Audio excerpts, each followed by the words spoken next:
Okay. This is a commentary. This is not the Bible. I think we are right in here. The Belshazzar wanted to, pay for his interpretation of this writing, and he said no. And he gets on him. He tells it's so. This story is very similar to the one that happened to Nebuchadnezzar. And look what happened to him, and this type of thing. And so, I just find it interesting as we start that Belshazzar is kind of like the second in command. We don't know where the king is, but he wants to know, even if it's bad news, which is interesting to me. Usually people in power, they want prophets that are going to tell them good news. And this is not going to be good news. Okay, 24, here we go. So from his presence, the hand was sent, and this writing was inscribed. And remember what they did, right? They were using the holy vessels from the temple to have a party. So that's no good. It's not good for your health, as we're going to find out. And this is the writing that was inscribed. Mene, Mene, Tekel, and Parsin. This is the interpretation of the matter. Mene, God has numbered the days of your kingdom and brought it to an end. Tekel, you have weighed on the scales, and you have been weighed on the scales and been found wanting. No one wants to have that experience.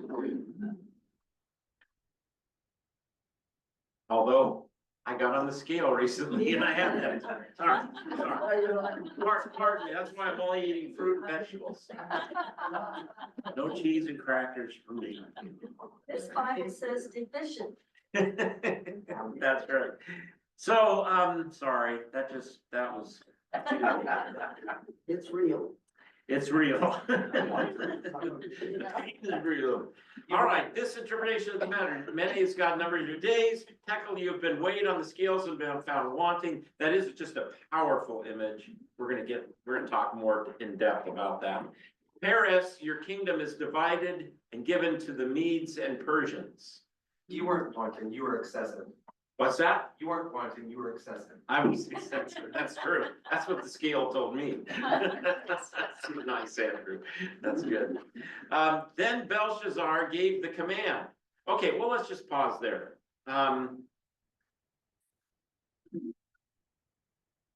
We were talking this week, interestingly enough, in our staff meeting about the gospel reading for this week, which is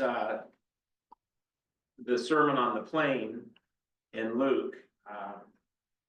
Is that Luke 6? I think it's Luke 6. And she teaches and heals. Yeah. And so we had the Beatitudes, the blessings and the woes. And I talked last Sunday about how, God is leveling us so that we can be at the foot of the cross. I really love that. I had never heard it put that way before. It was really cool. Cool. Well, and the best little line in the sermon I stole from Carrie over here at Man Bible Study, who said that the ground at the foot of the cross is level, as we were talking. Thanks, Carrie. Yeah, I think that's a powerful thing that's going on. But then Jesus launches in to, his classic preaching. This is what you're going to hear this Sunday. Love your enemies, do good to those who hate you, bless those who curse you, pray for those who abuse you, on and on. And it's much more, it's longer in Matthew than in Luke, but nonetheless, you get the same idea. So we had this wonderful question about in our staff meeting, what is Jesus doing here? Can we do this? Is Jesus giving us a new law that Christians do instead of, you know, in addition to the 10 Commandments. This is the way a lot of the church has. Back in Luther's day, the kings and those people, they're not that, they have a lower standard. But if you really want to be a Christian, you'll be a monk or a nun and you'll do this. You'll do that. And Luther really struggled with that. But what it brought up, and why I'm bringing it up now, is it brought up what is the purpose of the law? Is Jesus preaching the law here? I think he is. And I think anytime Jesus says, do this, that's the law. That's, you know, when you believe this, that's the gospel. Receive that, that's the gospel. I'm excited, by the way, I didn't think about saying this.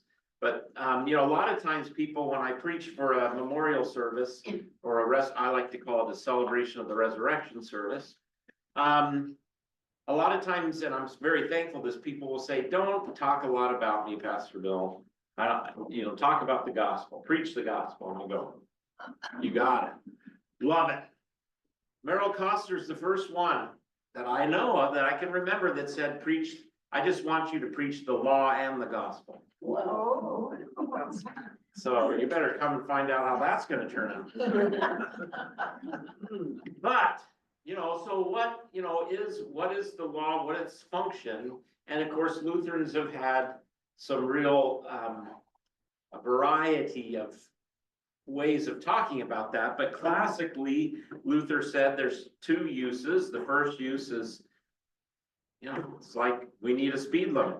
You know, you need guidance. It shows us the 10 Commandments show us what it is to have a God and to care for your neighbor. If you're going to have a God, don't take God's name in vain. Don't have other gods. Remember the Sabbath day, you know, worship God. That's what you do. And then if you're going to love your neighbor, well, don't steal from them. Don't covet their stuff, you know, all of this. Put their actions in the best of lights. Don't, you know, tell lies about them, but also put their actions to the best light possible. The world is always in short supply of that. But, so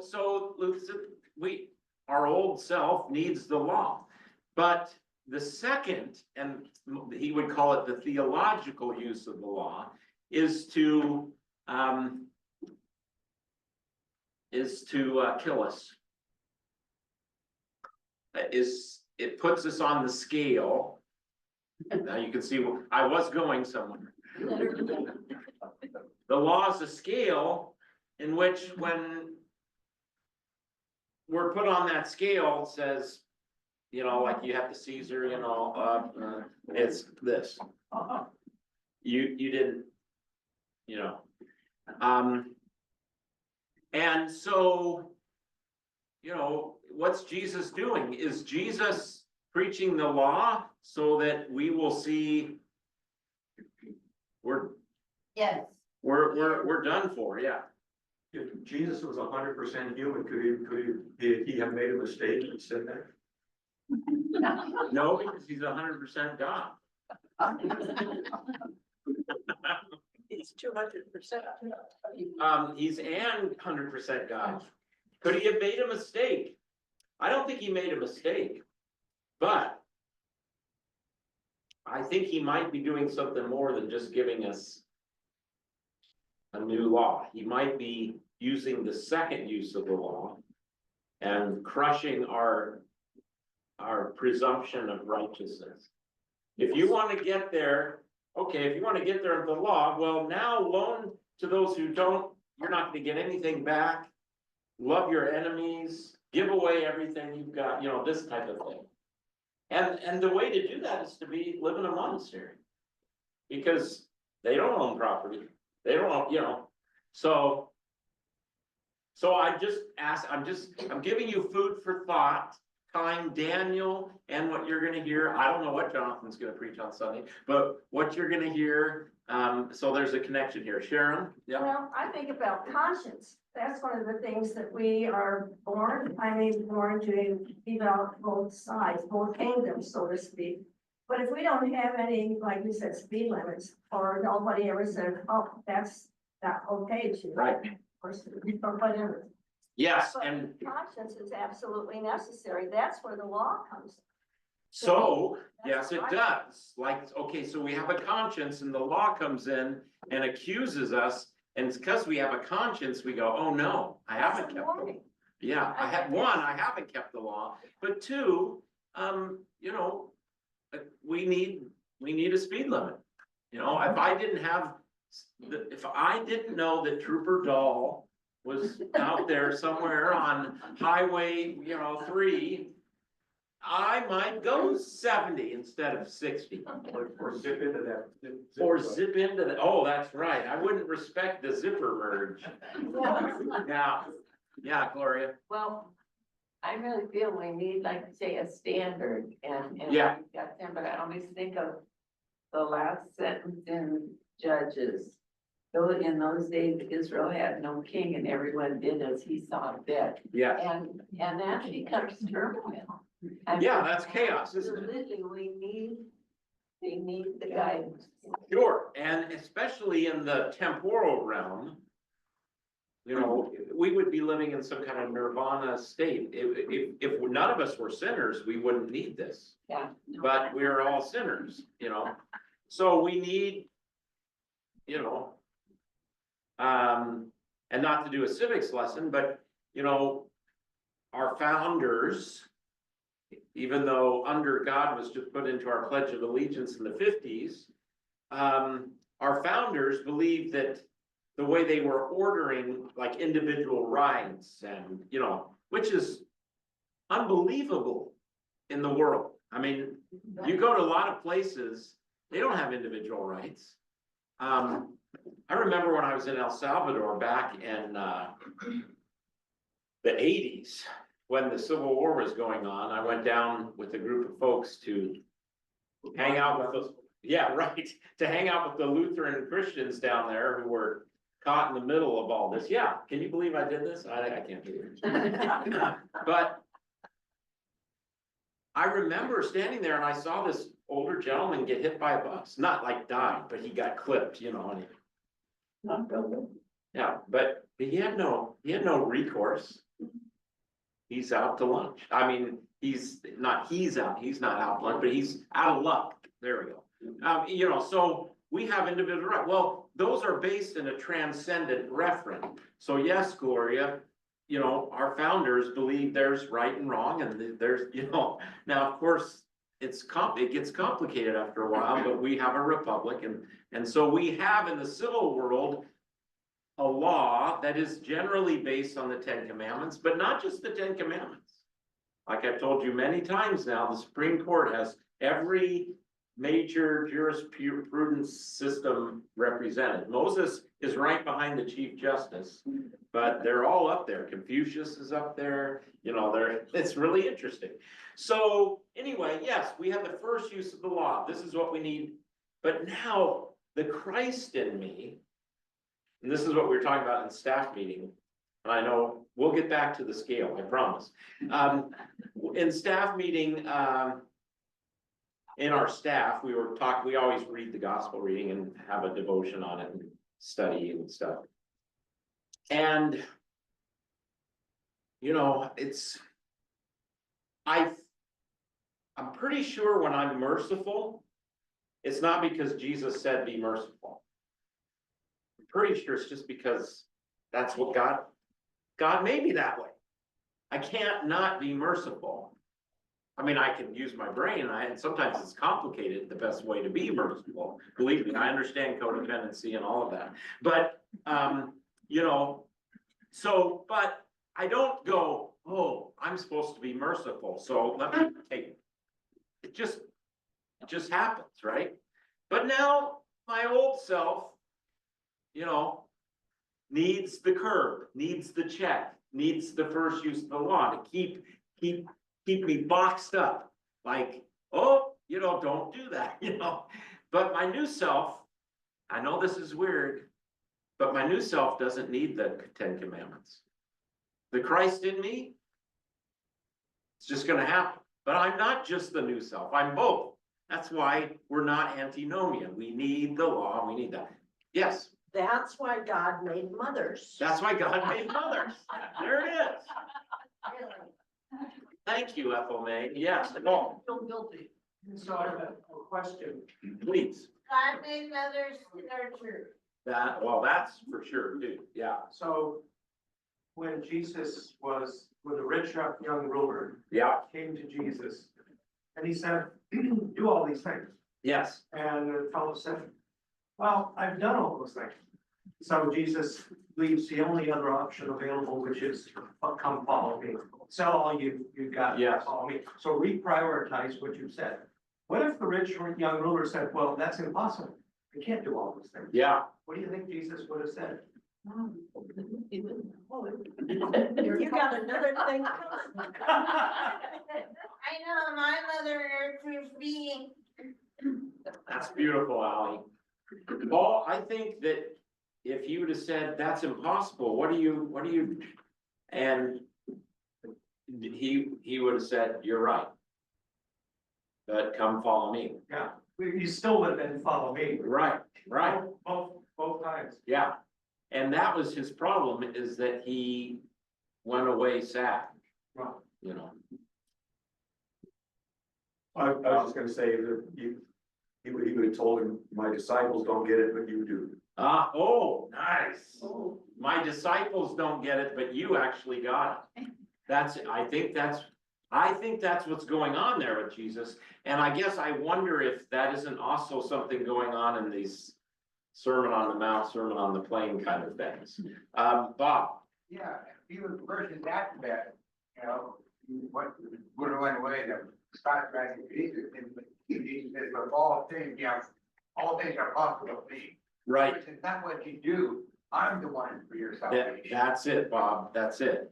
It's not impossible for Jesus to make us into his followers, but yeah. And what is that rich young, that man, he's trying to justify himself. That's exactly what the story says. And so Jesus says, well, the commandments, I've done that.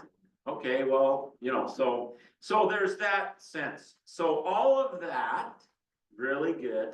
All of that to get us back to the weighted on the scales and been found wanting.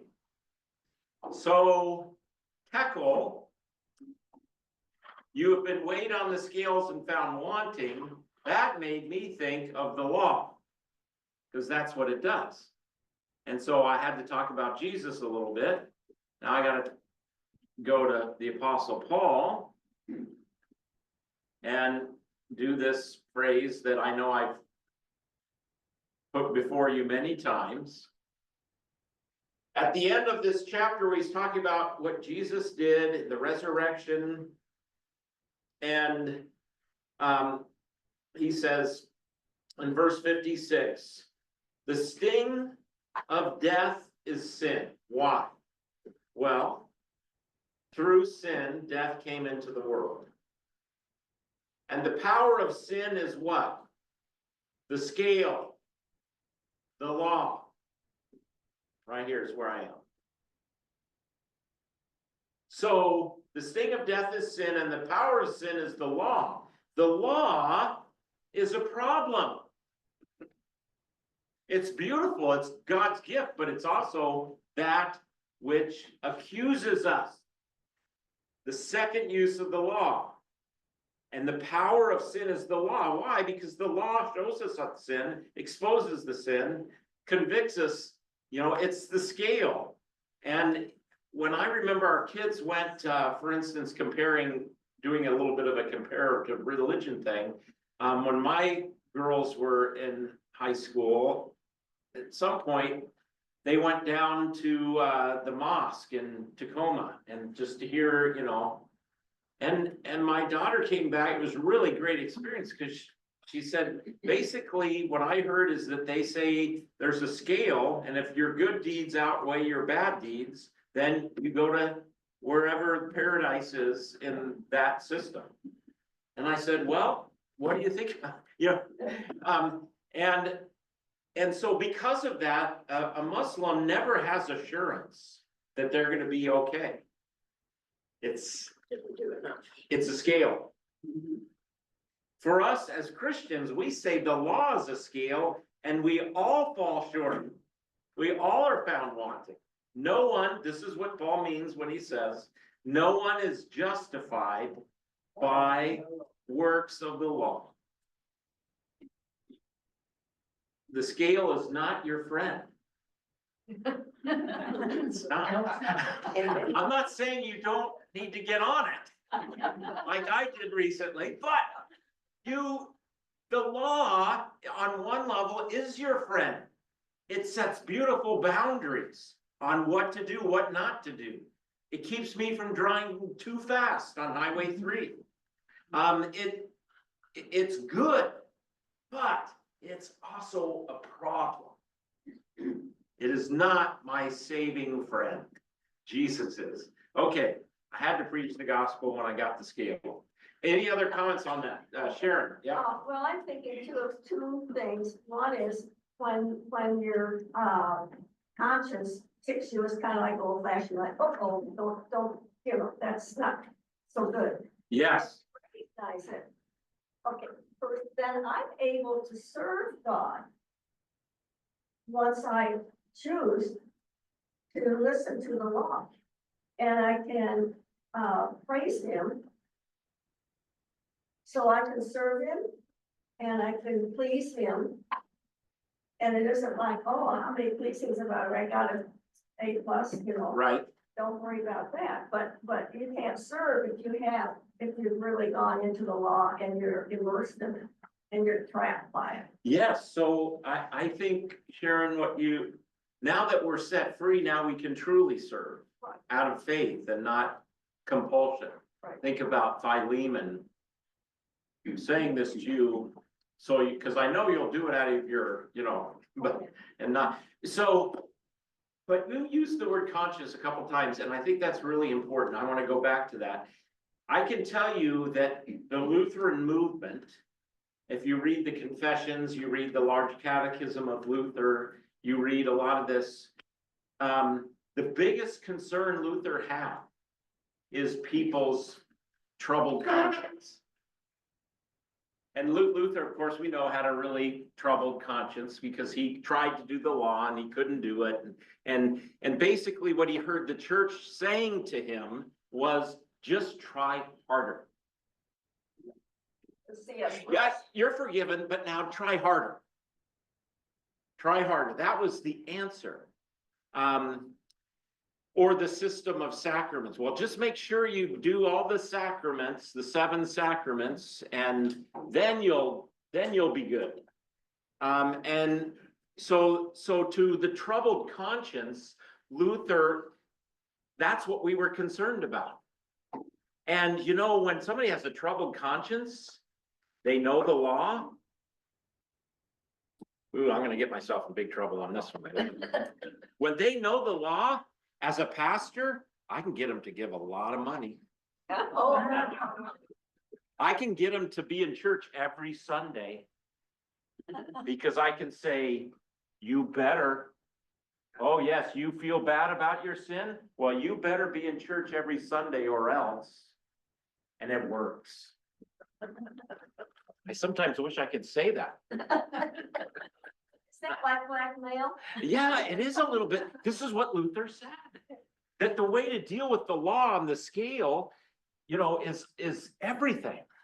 And so Luther said, the concern was, we've got to set troubled consciences free. And the way to do that is you give them Christ. You give them Jesus and his forgiveness and grace and mercy, and you give it freely.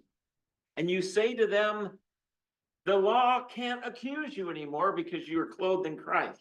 That's what you do. Now, I have to say the church might have been right, and at least in part when they said, Luther, if you give them that, it's going to be chaos or whatever.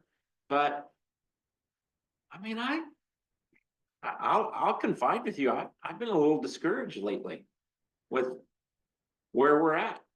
I mean, we have 1/8 of our congregation in worship every Sunday. Wow. That's it. Well, maybe 1/6 Oh. at most. We have 900 members, folks. Wow. We have 900 members in this congregation. And yeah, some of them have moved, but we have at least 850 people that should be in church every Sunday to receive the gift of Christ.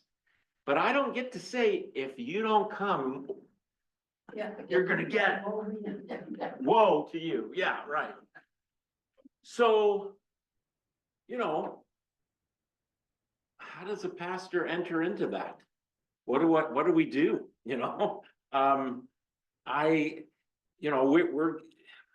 We're back down to 275 a Sunday, and people think, oh, the church is feeling pretty full. No, there's 100 people less a Sunday than there used to be. What do we do with that? Oh, well, we have 150 people online, which we don't, maybe 100 or 75. Well, but that's not the same. It's a beautiful thing for the people who can't get there. But what about, but see what, if I got up and did that in a sermon, I would feel horrible, because my job is to set consciences free, not manipulate them with the law. I don't want to get people in church because, for guilt. The first thing, the call committee chair, my first call, my only call before this one, but he said to me real soon into my ministry, he said, Bill, you don't use guilt enough. And I said, thank you, you've said the best thing ever. But he was struggling because, come on, get these people to step up, guilt, give them some guilt. Okay, I got a bunch of comments. Andrew and Bill. Yes. Now, that's right. You want to come to church. That's the key. That's what we want. We want that. Allie, beautiful, beautiful. Andrew and Bill, yeah. Sometimes it's difficult because Sure. I'm wet. And it's hard. Yeah, it is hard. It is hard. But you're an inspiration that you keep going. Absolutely. Andrew. I think of a lot like the sound strips at the sides of the freeway, or like a fire alarm. Yeah. It's good because it warns us. It tells us you're off track, so recalibrate. Sure. Ideally, our best state would be if we could, if we're calibrated so that we follow the law without even thinking about it. Yeah, right. Well, right. Then, and the new in us, Andrew, I would say the Christ in me, the mind of Christ that's been given to me, does it automatically. But the problem, my understanding of the human being and the Christian is that we have both old and new until we die. So we need the law to set some boundaries. That's beautiful, beautiful. Bill. You might try calling those that aren't coming to church, say, come in church or floggings will be administered. There you go. Floggings will be administered. Well, I can tell you that some churches that do not say grace alone and faith alone. One church, and I hope this doesn't come off too pejorative, but like the Latter-day Saint Church, it's a both and. They're the wealthiest institution in our country. Right. Because every person is basically required to give 10% of their money. The average Lutheran, as I've told you many times, gives about 1.5%. Okay, so, but I'm sorry. I think to do that is to add something to the gospel and you ruin it. So, that we just have to deal. Paul or Gloria and then Paul. Well, this makes me think of C.S. Lewis Screwtape Letters, because one thing that Screwtape, the chief Demon, yeah. what he recommended was making the Christian feel guilty. Yeah. Make sure that they're not comfortable. Yeah. And always drill in that they're not quite measuring up. Right. And because they didn't want it, Satan doesn't want us comfortable. Right. And Satan doesn't want us to take our comfort in Christ. Satan wants us to feel guilty, so then we get to work and we start getting presumptuous. Yeah. That's right. Paul. So in the New Testament, the Apostle Paul, most of his books, at least as I can recall, are teaching portions first. and then application for something. Right. And, he uses a lot of imperatives. He tells you, you look at the book of Ephesians, he goes through the first part of Ephesians and tells people, who they are, how they came here, Yeah. who they are, and this is what it looks like. And so he's telling husbands, mothers, or wives, children, he's giving them a lot of to-dos, or what looks like to-dos. You think he is just telling them, this is what the kingdom looks like? Or, because, you could get into the same trap there as you do in the Sermon on the Mount and say, you gotta live up to this standard. Yeah, Whereas, as we know after the gospel, you're living out the standard, but it's not you, it's the Holy Spirit in you that's Right. driving the train. right. So Yes. how do you look at that? I look at it very similar, Paul, and you make a great point that oftentimes it's not exact, but Paul will be more preaching the gospel and theology at the beginning, and then he tends to move to practical, like, how are you gonna live stuff? You mentioned Ephesians. I thought at the end of chapter 4, put away from you all bitterness, wrath, and anger, and wrangling, and slander, together with all malice, and be kind to one another, tenderhearted, forgiving one another, as God in Christ has forgiven you. So Paul does have to say, okay, now that you're in Christ, you're clothed in Christ, do this. So he does, we don't want to in any way say that there isn't a new obedience. There is obedience. But we want to just be clear that that doesn't advance our cause. Right. Yeah, so I'm totally with you. I think you're right on. So, all right, so you are all steeped now in the law. What is the purpose and the function of the law? I found that if you don't distinguish this, by the way, then you get all mixed up, because there's all kinds of Christians that think, oh no, I better do this or else God won't accept me, and they don't understand how the law works. So like this Sunday, I'm sure a lot of you will, and a lot of people will go read the Sermon on the Mount or Sermon on the Plain, and Jonathan's gonna preach it, so, and are gonna go, well, actually, one of our staff members said, I'm a giver, and I read this and I just go, I give up. I can't do it, because they're already giving, so that's who they are. And now I gotta do more. You see, so this is the danger. Okay, let's go back to the scale on Daniel.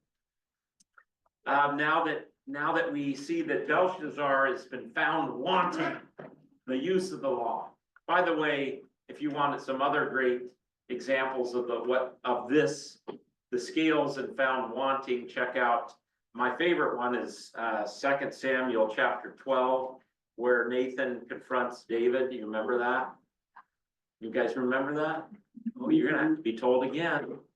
So David has committed adultery, and then he's committed second degree or first degree murder, actually, because he sent him to the front of the battle where he knew he'd be killed, the husband of the woman of Bathsheba. Uriah. So, oh yes, Uriah, and so thank you. And so he's committed adultery and murder, and God isn't happy. Of course, he sends his word in the prophet Nathan, who tells this beautiful story about this rich man who had this all kinds of lamb and wealth, but there's this poor man who had this little ewe lamb that was like my golden doodle, it's like, I just love this lamb.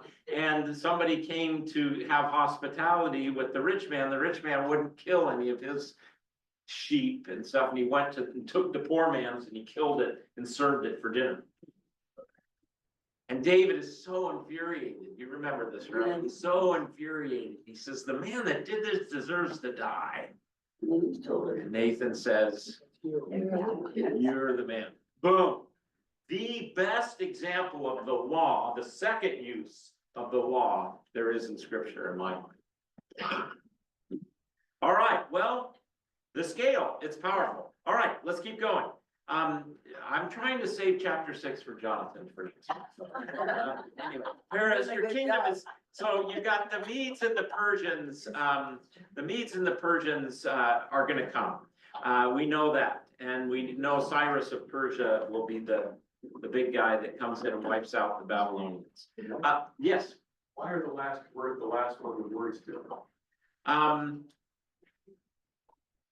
let's see. I think there are some textual, Parson and Perez. Yeah, I think there are some issues.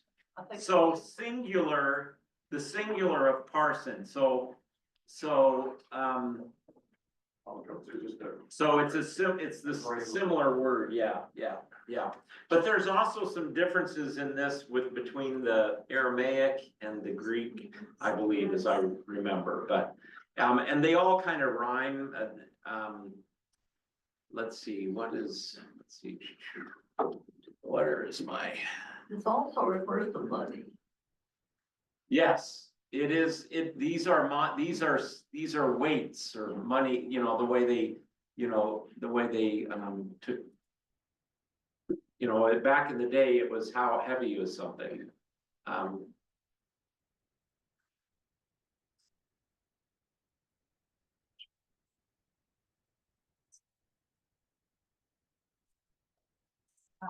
So mene, tekel, and parson. The enigmatic message is a mina, a mina, and a shekel, and 2 halves.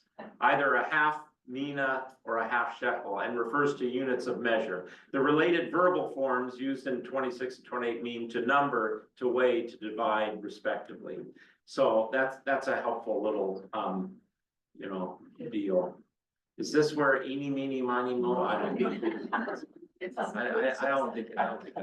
Okay, then Belshazzar gave the command and Daniel was clothed in purple. Wait, so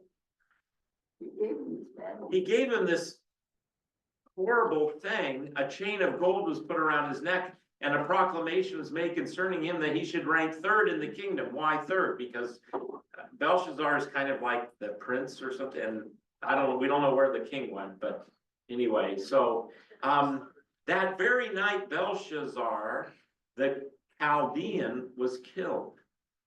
And Darius, the Mede, received the kingdom, being about 62 years old.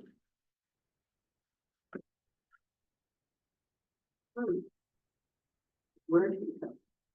So Darius, yeah, and there's a question we don't really have. We have, Cyrus of Persia, but Darius, they think might be a general or someone that in the Babylonian deal. We could go back to the,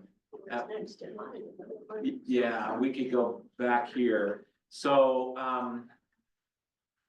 let's see.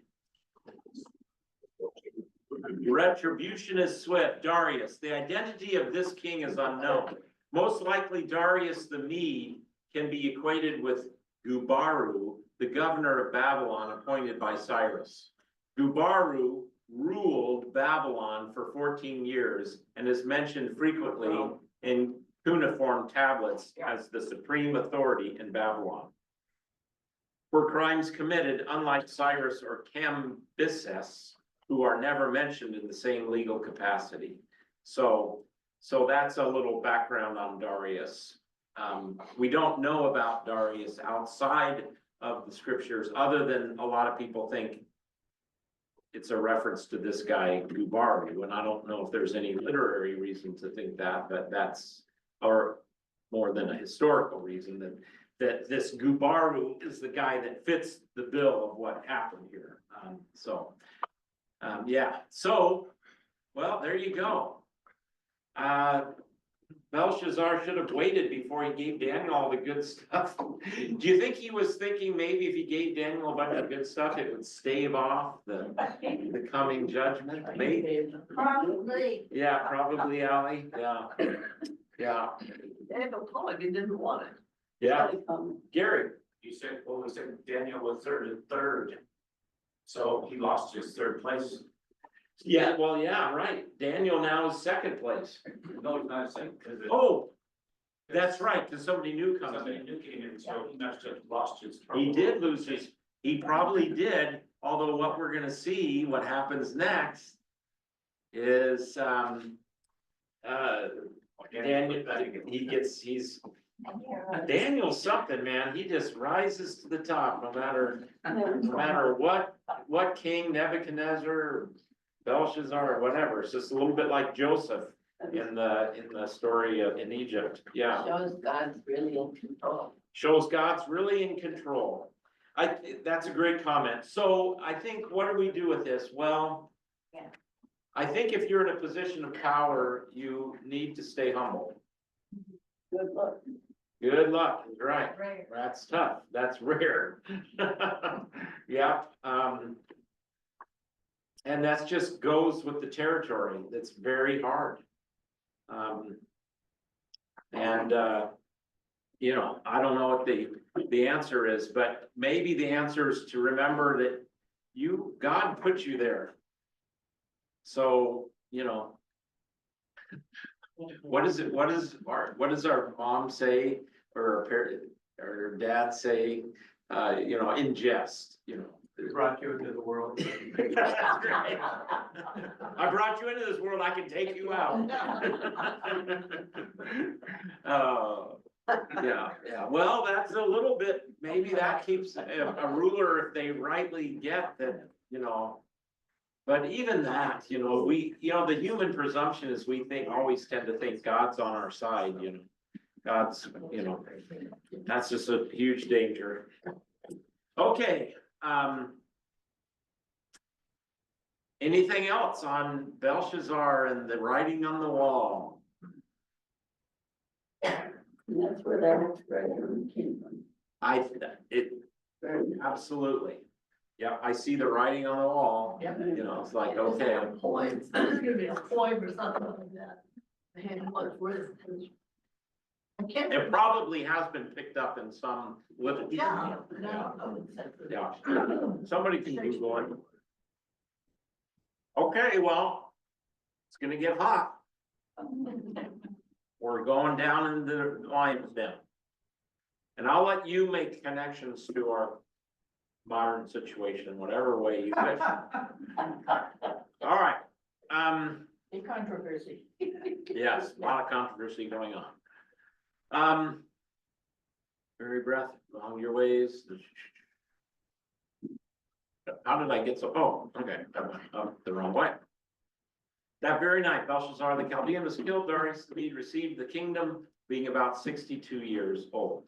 It pleased Darius to set over the kingdom 120 satraps. You know what a satrap is? It's for the sand traps. There you go. Sand traps you. I love it. I don't know, is it a sand trap? No, I'm a golfer, that's what I think. Sand traps you. Right. Let's see, sand trap, It's a good way to trap Daniel. petty ruler, oh, not that one. Yours says governor, yeah, I think that's, I think, Well, my Bible says, administrators, yeah. Administrators. administrator, yeah. But I'm thinking, Provincial governor among the Archimede Persians. The word originally Persian and taken over by the Hebrews and Greeks. Three administrators. Occurs in the Bible only in the plural in this and Esther. So these are, it's clearly a Persian situation. According to Daniel 6:1, it pleased Darius, etc. Okay, so that's who, so Daniel is, what's gonna happen to him? Well, we got 120 satraps stationed throughout the whole kingdom, and over them, 3 presidents, including Daniel. So maybe this Darius, you know, knew a little something. To these, the satraps gave accounts so that the king might suffer no loss. You have administration, you have bureaucracy here, you have the king, and then the presidents, and then the satraps. we all have orders of government. You have to have it. Our church has an order of government, doesn't it? And I'm the president. Wait, why did you, we can fire it? That's right. That's right, you're the president. Lutherans, I don't even get to vote on the council. You know, I don't have a vote on the council. I'm not the CEO of Silverdale Lutheran. One of, I can throw Bruce under the bus. But Bruce, our former business manager, when he first took the job as office administrator, then moved to, and he was totally flummoxed. He grew up kind of more in maybe non-denominational Baptist kind of background, but he and Debbie had been going to the Lutheran church for a long time, to this one. But, you know, he had never got into the politics or the polity of SLC, and so when the first year, he was like, aren't you the CEO? What is, he couldn't, because he was the fire chief. You didn't know that beforehand. He was fire chief of Naval Base Kinsipney rolls up, and that's the way it works. You have a CEO, you have a fire chief, you have, but I said, no, kind of, but no, I'm the head of the staff, but people aren't accountable to me. They're accountable to the vice president and the council. And he was just like, I don't compute, it doesn't work. But you are kind of an influencer. But I am an influencer, I hope. That's where my power, if there's power, it rests, is people care what I think. You know, so, but we, you know, Silverdale Lutheran has an order, we all have to order our lives, and there's pluses and minuses to everything, you know, So you're like Paul when he wrote the film about the, yes, I'm like writing to Philemon. I can just encourage you to do what I know Christ will do. I won't demand it of you. That's right. So yeah, you've got order, and every kingdom has it. I love our country's balance of the powers and all of that. So I think that's a good way, although it's not efficient. I think we should be clear about that. And, you know, yeah, it's true even for congregational polity, you know, I'm more of a congregational guy, like, well, how is it different? Let's make a contrast, and not criticizing the contrast. In the Roman Catholic Church, you have the Pope, and you have the cardinals, the bishops, and then you have the priests, and you have parishes. But even before you have, well, the parish, and then you have the church itself, but you have a diocese. I think I have this right, everything that, if I go to Starve the Sea and I give money into the offering plate, it goes to the diocese. And then they pay the priests. I don't know if you knew this. Am I getting this right? I'm pretty sure I have this right. And again, the cool thing about that is, let's say you have a really wealthy Catholic congregation and you have a really poor congregation. Well, the money goes to the diocese so they can afford to pay a priest in a really poor community. Now that is a plus. I think that's cool. Like our mission church. Yeah, like what we do with our church in the prison in Shelton, Living Stones. So, but that's just kind of, and again, that has its pluses and minuses. In the history of Lutheran piety, because Lutherans are different. Gosh, I'm just having fun going off in tangents today. But in Lutheran, I want to learn this stuff, so. And I'm an influencer. So I have no authority, so I'm just kidding. But in the Lutheran Church, because in our confessions, it does not give a way of organization. Lutherans have done it all kinds of different ways. And so you had more Lutheran groups that were more congregational, like Norwegians. Oh, really? Yes, the Norwegian, although there was the state church, a lot of the Norwegians that came over to the States were people running away from that. Yeah. And so they had their congregations we'll get together with other congregations, but we are our own, we are the masters of our, you know, we control our congregation. We're not a big group of congregations, we're individual congregations that affiliate together. Well, other Lutherans did it differently, like the Swedes. those good sweets, you know, they were more top down, more a little bit like the state church model. You have past, you have the head of the, you know, and then, so why am I going into this? I don't know. No, but Lutherans are more ambiguous about this. And, you know, so that's something that I think is a challenge today about how every way has its pluses and minuses.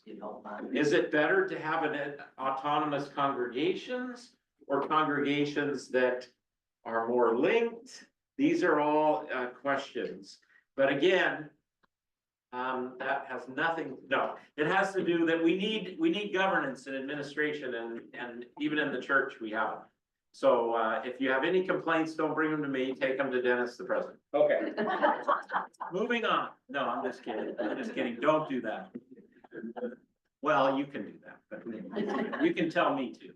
All right, so let's keep going. So suffer no loss. In other words, we gotta have some good organization. Let's do this. So soon Daniel distinguished himself above all the other presidents and satraps because an excellent spirit was in him, and the king planned to appoint him over the whole kingdom. Wow. So Daniel, a Jew who was living in exile, rises up in the Babylonian Empire, and now he's rising up in the Persian Empire. This guy is special. He is something.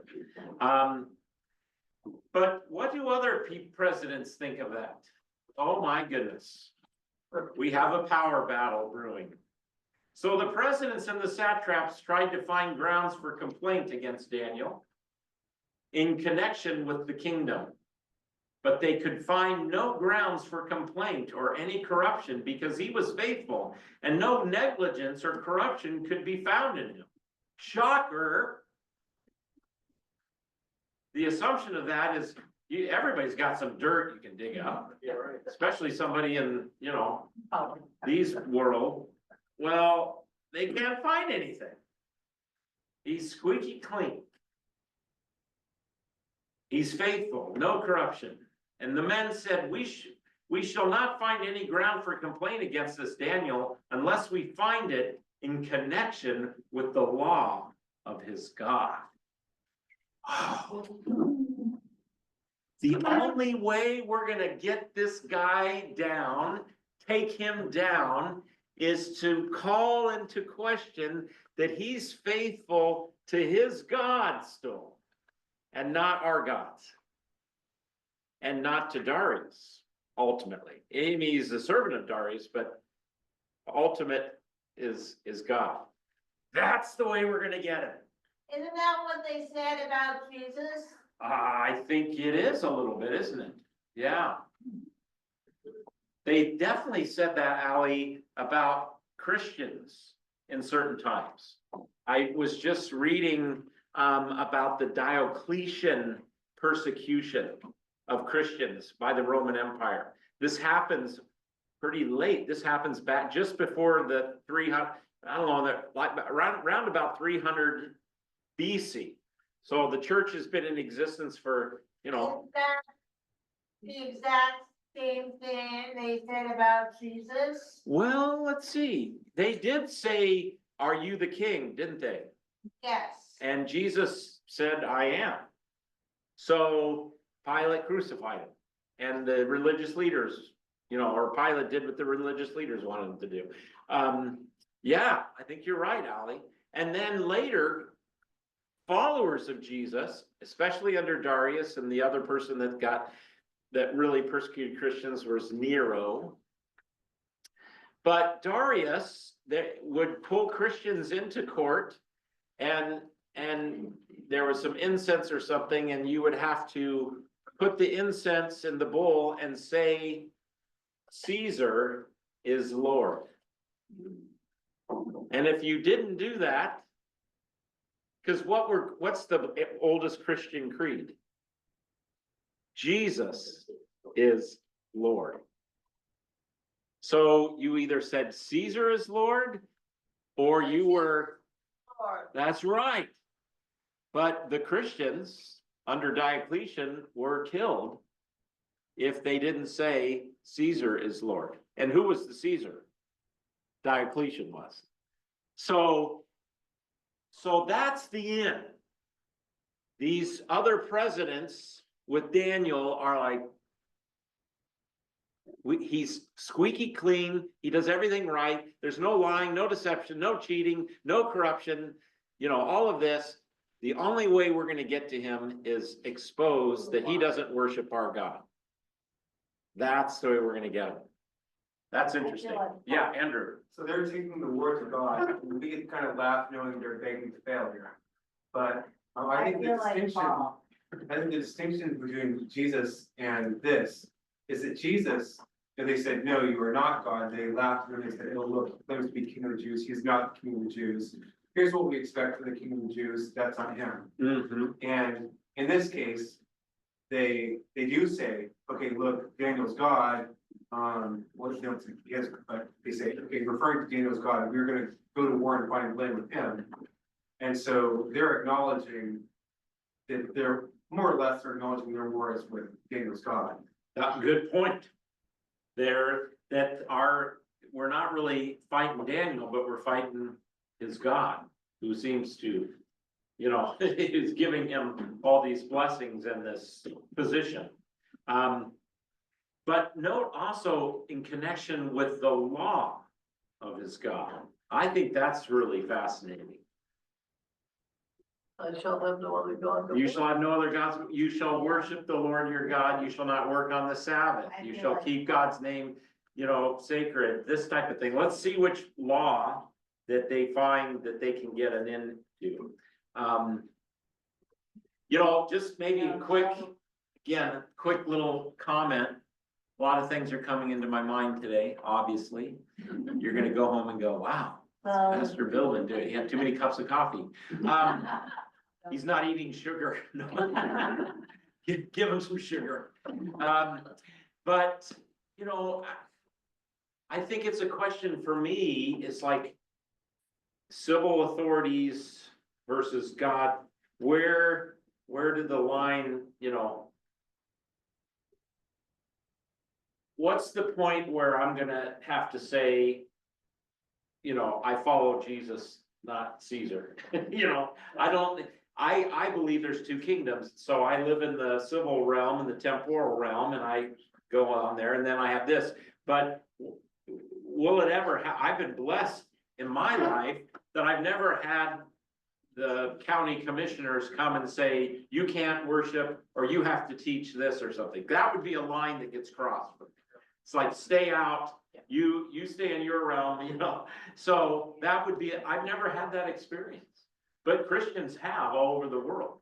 When I was in Ethiopia, back when the communists, Russia was completely, that was a fascinating thing when I was there. It is, all these developing countries, the superpowers are all pouring money in there to get influence.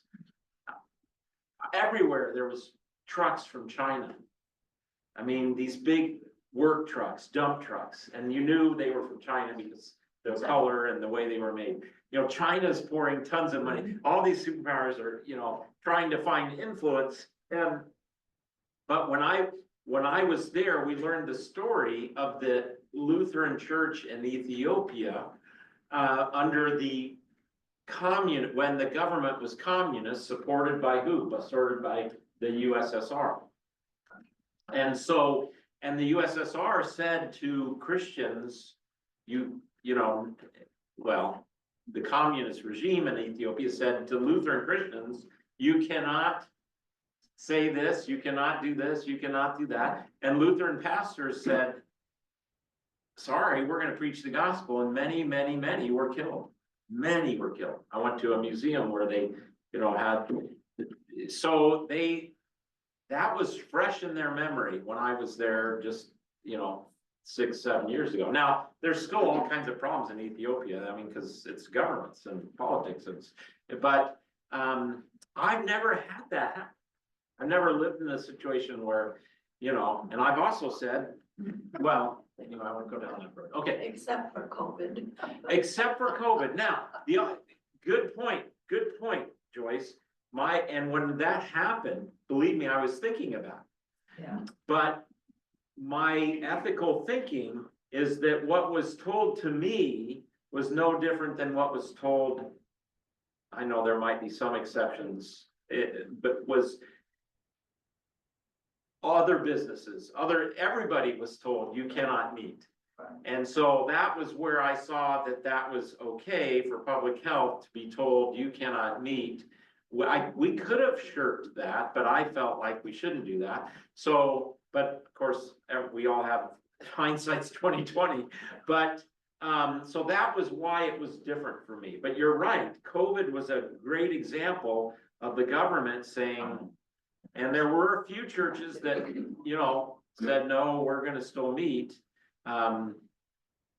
So anyway, but yes, I have not, with the exception of that, had a situation like that. I pray I never will. But many Christians throughout the world do. And so they get in the same spot as with Darius and Daniel, like, you know, this type of thing. Bill, were you gonna talk? Yeah. Back in the eighties, I was stationed in the Pentagon, and one of my jobs was to be the senior staff officer for the USSR Incidents at Sea Agreement. Right. We meet in Moscow one year and Washington the next year. The first time we went over to Moscow, one of the things that really I noticed was they wanted to make sure we knew how Christian they were. Right. They took us to churches all over the place. They took us to the church in the Kremlin. Yeah. They took us to all kinds of churches around. They even took us out to the monastery where the Russian Orthodox Church was. I got to sit in Peter the Great's chair and dangle my shoe. He's a big guy. Yeah. And that was something that they wanted to make sure that we knew they were Christian. Yeah. And that's the question then. How does that square with some of the history? Amazing. Yeah, that, you know, that, yeah. What they wanted. Well, My question is, was the church separate from the state? was the church separate from the state? So, Probably not. yeah, probably not, Ron. Bill, Ron was asking, was the church separate from the state? And there was definitely a separation there. But, you know, historically, we can see that the church was really put down, especially non-Russian Orthodox churches. Like in China, here's most of you, I mean, we've had kids go to China going way back. It's not happening now because the organization kind of disbanded that we were working with. But in China, I learned that in China, there are 3 approved Christian groups. There's the Catholic, actually, there's 2 kinds of Catholic, which is interesting. But Protestants and what's the other one? There's another one. And you can go to those churches every Sunday, and there's a Bible that they all agree on that they use. But these smaller independent churches, house churches, throwing people in jail right and left, this type of thing. So that's interesting. So, you know, what is the relationship? Georgiana, please. I had the opportunity to meet a lady who was a missionary from China. Yes, She said that they couldn't even meet for Bible study. correct. That if they went anywhere, they had to sit at opposite tables like they were alone. And they would talk quietly among themselves when they were discussing the Bible. Right. Said it was just very different. Yes, and see, that's the thing. You could go to one of these accepted churches, but if you And they met, might get a couple of thousand members. yeah, oh yeah, and they They would didn't look, know each other. they'd have to meet secretly in house churches. If you were outside of the accepted ones, yes. Yeah, There is Bible study fellowship in China now. there is a Bible study fellowship in China. Yeah, cool. All right, so, yes, Andrew, I know in China, they'll place spies in the audience. sure. So they, and more or less it's understood, if not explicitly instructed, that the pastors are to behave and speak within certain parameters dictated by the state. Correct. That is correct. So, you know, like I say, I pray that never happens, that kind of, you know, I pray, well, you know, if I'm not in the pulpit someday. Because there is a smile or something, I don't know, but yeah. That's one of the beautiful things living in this country, we have freedom of religion. One of those individual rights that we need, that are such a beautiful gift. All right, let's read a couple more sentences and then we'll leave the rest to Jonathan. He gets to do Daniel and the lion's den. So the president's satraps conspired, all the, came to the king and said, "O King Darius, live forever. All the presidents of the kingdom, the prefects and the satraps and the counselors and the governors are agreed that the king should establish an ordinance and enforce not an edict, interdict, I don't know, I've never heard that word. That whoever prays to anyone, divine or human, for 30 days, enforce an interdict, I guess a prohibition, that whoever prays to anyone, divine or human, for 40 days, except to you, O king, shall be thrown in the den of lions." There you go. All right, so there you go. So if they're saying, Daniel, you can't pray to God and you can't do it publicly for sure, or you're gonna be thrown in the lion's den. Line has been crossed, right? Ally, yeah, please. Mine says in the next 30 days. In the next 30 days. Well, you're right, mine does too. I'm looking at Lent and 40 days are ringing in my head. All right, this has been fun. This has been beautiful. Thank you for just being in the Word together with me and everyone else. So come back and tackle the famous story of Daniel and the lion's den, and then we're going to start getting into that fun apocalyptic stuff that the book of Revelation does. Audrey, were you going to say something? No? Okay. All right. Go in peace. Serve the Lord. Thanks, God. Thanks, everybody. All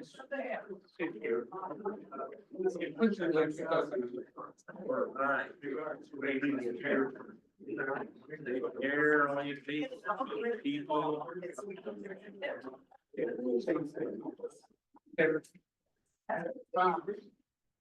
Heard you, better know.